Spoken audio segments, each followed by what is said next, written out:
بسم اللہ الرحمن الرحیم۔ السلام علیکم سامعین الحاضرین، اللہم صلی علی محمد عبدک و رسولک وصلی المؤمنین والمؤمنات والمسلمین والمسلمات۔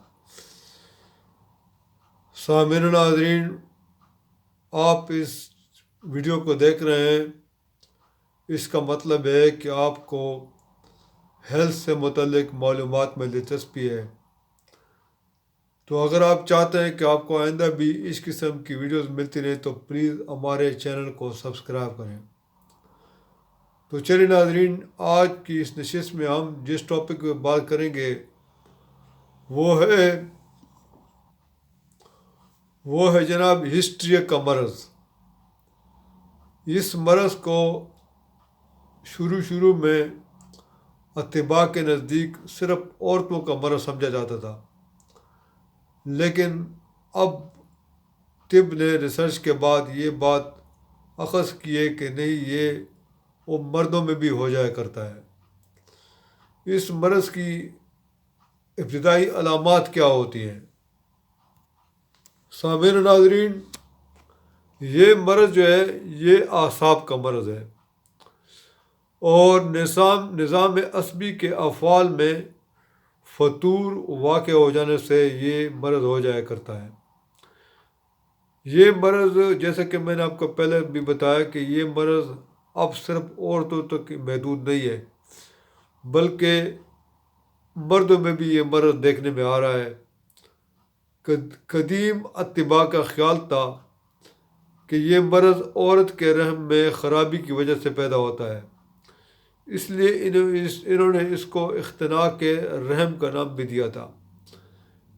اختناق کے معنی ہے گلا گھونٹنا۔ چونکہ اس مرض میں مریض کا گلا گھونٹتا ہے، اس لیے اطباء نے اس کو اختناق رحم کا نام دیا ہے، اور باو گولا کا نام بھی اس مرض کی وجہ سے مشہور ہے۔ کیونکہ جب اس مرض کا دورہ شروع ہوتا ہے تو مریضوں کو ایسا محسوس ہوتا ہے کہ اس کے پیٹ میں سے ایک گولا اٹھ کر اوپر کو جا کر اس کے حلق میں اٹک گیا ہے۔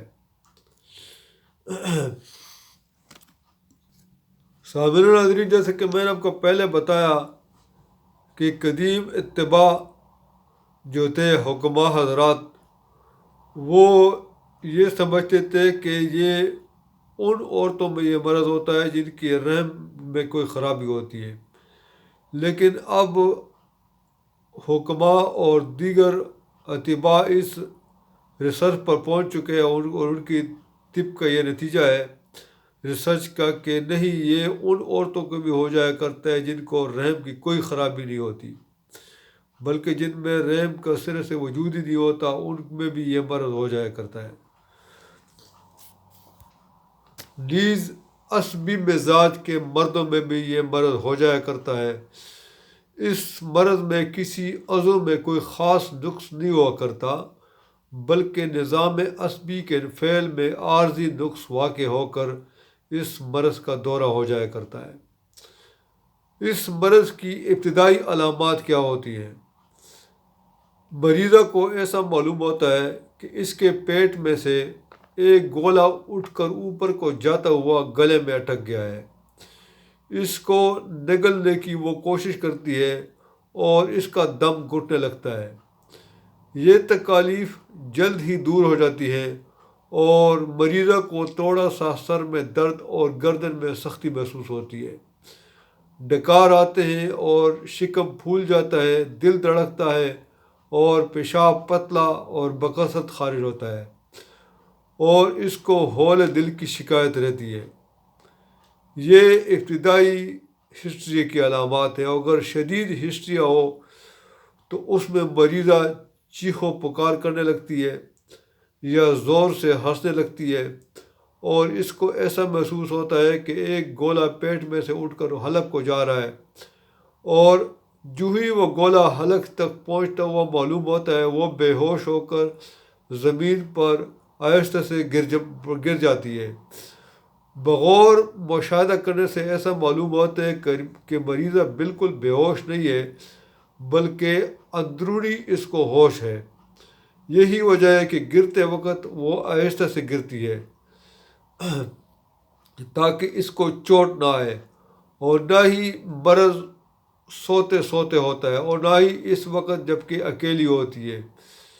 اور مریضہ کا چہرہ بھی ایسا بدوازہ نہیں ہوتا جیسے کہ مرگی کے مرض میں ہوا کرتا ہے۔ سانس میں سے آواز پیدا ہوتی ہے اور تنفس باقاعدہ چلتا ہے، لیکن سانس بالکل رک کر نہیں چلتا۔ دورے کا کوئی خاص متعین وقت نہیں ہوتا، کسی وقت لمبا ہوتا ہے اور کسی وقت چند منٹ ہی میں رہ کر ختم ہو جاتا ہے، اور کبھی کبھار 3 4 روز تک جاری رہتا ہے۔ ایسی صورت میں مرض کا ایک دورہ ختم نہیں ہو پاتا کہ دوسرا دورہ آ جاتا ہے۔ جب مرض کا حملہ دور ہو جاتا ہے تو مریضہ کو بہت ہی کمزوری اور نکاہت محسوس ہوتی ہے۔ اس دورے کے بعد کیا علامات ہوتی ہیں؟ مرض کے دورے کے بعد مریضہ کو کئی ایک فرضی امراض کی علامات ہو جایا کرتی ہے اور وہ اس کا اظہار کیا کرتی ہے، یعنی در حقیقت وہ اس مرض میں مبتلا نہیں ہوتی جس کی علامات کا اظہار وہ کرتی ہے، بلکہ وہ وہمی طور پر اپنے آپ کو مختلف امراض میں مبتلا خیال کرتی ہے۔ وہ اپنی مرض کی کیفیت کو بہت ہی مبالغہ سے بیان کرتی ہے اور اپنی فرضی مرض کو بہت شدید خیال کرتی ہے۔ مثلا جسم کے مختلف حصوں میں وہ درد کی شکایت کرتی ہے، اس کو سر میں کیل ٹھوکنے یا برما سے سوراخ کرنے کی مانند محسوس ہوتا ہے، کبھی پستان کے ذریعے کبھی ریڑھ کے ستون، کولے اور گھٹنے میں درد کی شکایت کرتی ہے، اور اتنا درد بتلاتی ہے مانو کہ درد اس کو نڈھال کیا جا رہا ہے۔ کبھی ٹانگ میں درد کی شکایت کرتی ہے جس کے باعث وہ چلنے پھرنے سے معذور ہو جاتی ہے۔ لیکن اگر کوئی اس کو یہ کہے کہ گھر کو آگ لگ گئی ہے تو وہ ڈر کر بلکہ چلنے بلکہ دوڑنے لگ جاتی ہے۔ کبھی وہ اپنے آپ کو مفلوج بیان کرتی ہے، کبھی وہ پیٹ میں درد کی شکایت کرتی ہے اور کبھی گردن میں۔ بعض مریضوں کا جی بتلاتا ہے، ہچکی اور ڈکاریں آتی ہیں، دل دھڑکتا ہے، پیٹ میں نفخ ہو جایا کرتا ہے، کبھی پیشاب زیادہ آتا ہے اور کبھی پیشاب بند ہو جاتا ہے، کبھی سینے میں درد ہوتا ہے، غرض کے طرح طرح کی شکایات ہو جاتی ہیں۔ سامعین و ناظرین، اس مرض کی اسباب کیا ہوتے ہیں؟ ویسے تو یہ مرض موروثی ہوتا ہے۔ جن والدین کو مرگی یا باؤ گولا کا عارضہ ہو، ان کے بچوں کو یہ مرض ہو جایا کرتا ہے۔ اس مرض میں عموماً 12 سے 40 سال تک کی عمر کی عورتیں زیادہ مبتلا ہوا کرتی ہیں۔